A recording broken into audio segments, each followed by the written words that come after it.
With names like Leon Delap, Victor Osimhen, Kim Min-jae, Gittens, and so much more are popping up. And honestly, it raises more questions than answers.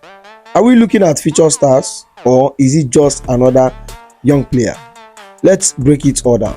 But before we get into everything we'll be discussing in this video, first of all, smash the like button. It goes a very long way to telling the algorithm that we are doing something right here. And at the end of the video, I want you to subscribe because I'm trying to get 2,000 subscribers before the end of the season. Now let's get into the video. Let's kick things off with a major development.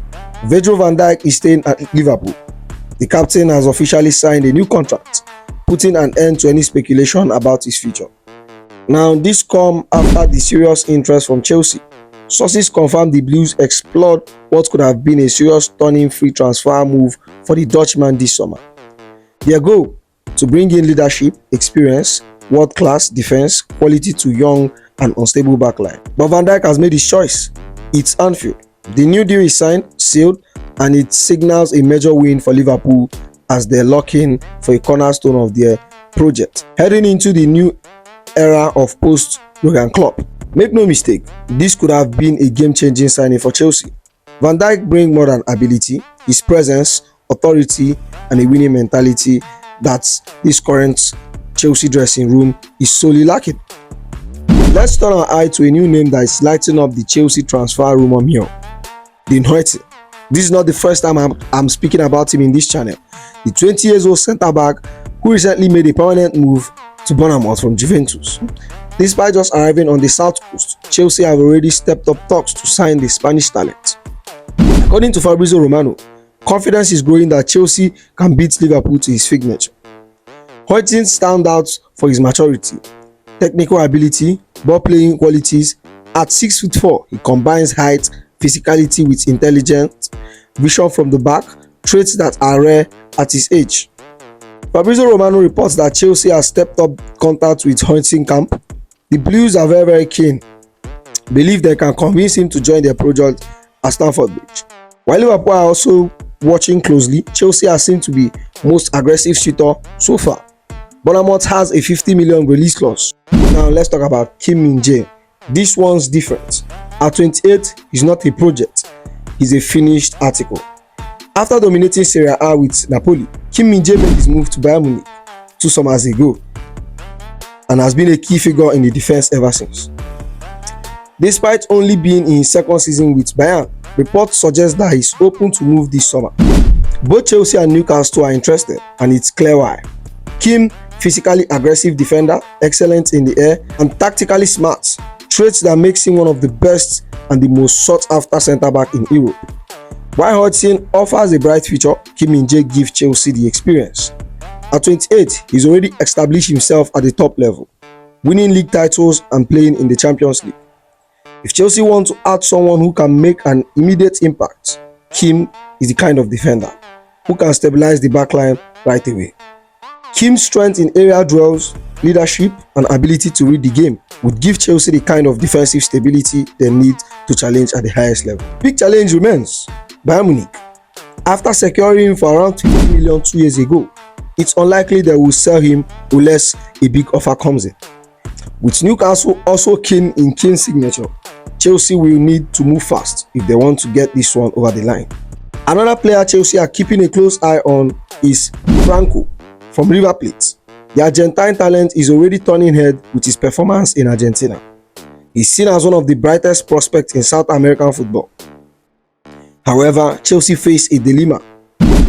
Franco has a hefty release clause of £38.5 million, a fee that could rise in the window. Now, I get the appeal of investing in a South American youth. It's a strategy that has worked for some top clubs.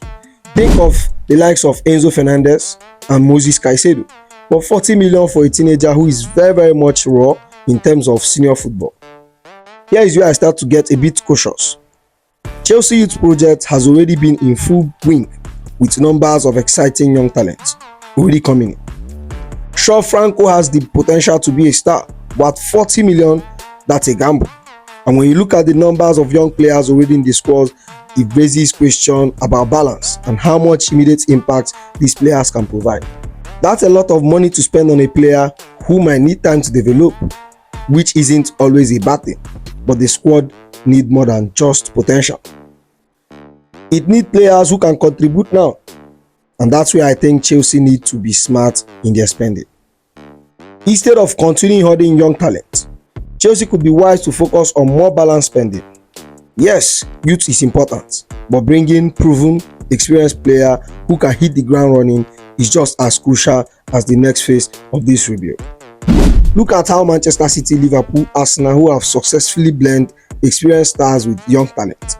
Chelsea can't afford to keep piling up potential without addressing their immediate need, especially in defense and attack. Now let's talk about strikers. Actually, this is where things start becoming a little bit frustrating for me. Victor Osimhen was once right at the top of Chelsea's wish list. Explosive, clinical, elite. He ticked every boxes. He's the type of forward we needed since Diego Costa. But according to David Ornstein, Osimhen's wage demand are sky high, and now a move to Saudi Arabia is looking more likely than the Premier League. And honestly, that's a huge blow. It's not just about missing out on a top striker, it's about missing out on the striker who will transform this team. With Osimhen likely out of reach, Chelsea has turned their attention to Viktor Gyökeres from Sporting Lisbon. The Swedish striker has been on fire this season. Physical, relentless, built for a pressing system team, is a more financially realistic target. Here is the catch. Arsenal are currently leading the race. Mikel Arteta is a huge admirer, and they are in a better position competitively and financially right now. If Chelsea miss out on Gyökeres too, I don't even know what to say. Let's be real. We cannot afford to miss out again. Chelsea has gone far too long without a proper number 9. We have spent hundreds of millions trying to patch that position, but none of it has worked long term. We let both Osimhen and Gyökeres slip away. We are walking straight into another season with the same old problem. Honestly, I'm tired of the project and the potential up front. At this point, I need something here and now. We need goals.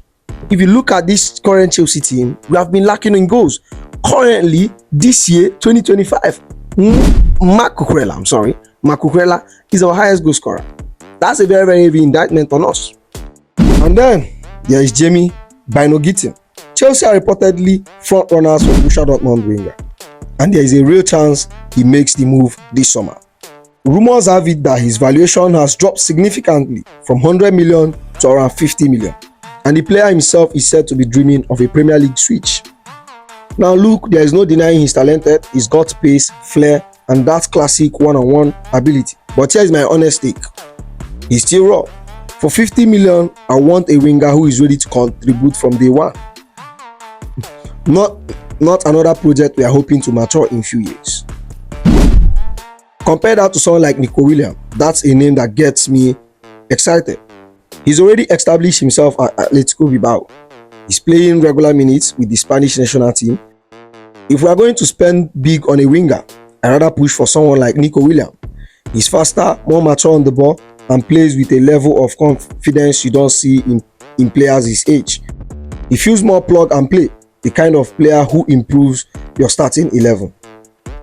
The other issue we have already is that we have a lot of young wingers. The raw talent is there, but we haven't figured out how to get consistent output from any of them. So bringing in another unpolished winger just adds more uncertainty. It comes back to same question. How do we balance potential with proven quality? Chelsea can't keep gambling on upside. We need players who can actually deliver right now. Chelsea have already missed out on Van Dijk and are likely to miss out on Osimhen, and are now going to pivot into mix of youth and high upside signing. And look, that's not inherently a bad thing. There is ambition there is vision, but it raises two questions. Where is the balance of experience? Because building a squad of 19 to 20 years old sounds great on paper, but in the Premier League, you need leaders. You need players who have gone through title race, Champions League nights, and real adversity. And two, are we signing to win now, or are we just stacking up talent for tomorrow? Because if it is the latter, then we are running the laps in the same cycle we have been stuck for the past 2 years. So right here is the video. I hope you enjoy it. Make sure you like, comment, and subscribe, and I'll see you in the next one. Goodbye.